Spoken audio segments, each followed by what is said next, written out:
Hi friends, welcome back to our channel. ಹೊಸ ವಿಷಯದೊಂದಿಗೆ ನಿಮ್ಮೊಂದಿಗೆ ಬಂದಿದ್ದೀನಿ. ಏನಪ್ಪ ಅದು ಅಂದರೆ, ಇವತ್ತು ಜಾಬ್ ರಿಲೇಟೆಡ್ ಅಲ್ಲ, ಉಚಿತ ತರಬೇತಿ ಯಾರು ಕೊಡ್ತಾರೆ, ಉಚಿತ ತರಬೇತಿ ಎಲ್ಲಿ ಅಪ್ಲಿಕೇಶನ್ ಹಾಕಬೇಕು, ಲಾಸ್ಟ್ ಡೇಟ್ ಏನು, ಆನ್ಲೈನಾ ಆಫ್ಲೈನಾ ಅನ್ನೋದನ್ನು ತಿಳ್ಕೊಂಬರೋಣ ಬನ್ನಿ.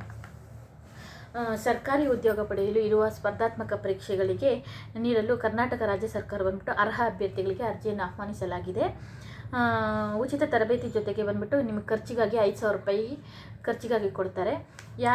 ಯಾವ್ಯಾವ ಕೋರ್ಸ್ಗಳಿಗಂತಂದರೆ KS ಅವ್ರಿಗೆ, SSC, SC, ಬ್ಯಾಂಕಿಂಗು, ರೈಲ್ವೆ, ನ್ಯಾಯಾಂಗ ಮೊದಲಾದ ಪರೀಕ್ಷೆಗಳಿಗೆ ಉಚಿತ ತರಬೇತಿಯನ್ನು ನೀಡ್ತಾರೆ.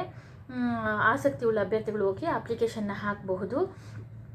ಅವ್ರಿಗೆ ಮಾಸಿಕ ವೇತನನೂ ಕೊಡ್ತಾರೆ. ಅವ್ರಿಗೆ ಏಜ್ ಲಿಮಿಟ್ ಎಷ್ಟಿರಬೇಕಂದ್ರೆ 21ರಿಂದ 37 ವರ್ಷ ಒಳಗಿನವರಾಗಿರಬೇಕಾಗತ್ತೆ. SC ಆ್ಯಂಡ್ SC ಅಭ್ಯರ್ಥಿಗಳಿಗೆ ಕುಟುಂಬದ ವಾರ್ಷಿಕ ವರಮಾನ ಬಂದುಬಿಟ್ಟು 5 ಲಕ್ಷ ರೂಪಾಯಿಗಿಂತ ಹೆಚ್ಚಿರಬಾರ್ದು. ಆನ್ಲೈನ್ ಮುಖಾಂತರ ಅಪ್ಲಿಕೇಶನ್ನ ಹಾಕಬೇಕಾಗತ್ತೆ. ಲಾಸ್ಟ್ ಡೇಟ್ ಯಾವತ್ತು ಅಂದರೆ 20/2/2025. ಆಸಕ್ತಿ ಉಳ್ಳವರು ಹೋಗ್ಬಿಟ್ಟು ಅಪ್ಲಿಕೇಶನ್ನ ಹಾಕಿ. ಎಲ್ಲರಿಗೂ ಒಳ್ಳೆಯದಾಗಲಿ ಅಂತ ಈ ವಿಡಿಯೋ ಮುಗಿಸ್ತಾ ಇದ್ದೀನಿ. ನಮ್ಮಂಥವ್ರನ್ನ ಪ್ರೋತ್ಸಾಹಿಸಿ. ಈ ವಿಡಿಯೋ ಇಷ್ಟ ಆದರೆ ಲೈಕ್, ಶೇರ್, ಕಮೆಂಟ್ ಮಾಡಿ. ಮುಂದಿನ ವಿಡಿಯೋದಲ್ಲಿ ಸಿಗ್ತೀನಿ. ಟೇಕ್ ಕೇರ್, ಬಾಯ್ ಬಾಯ್.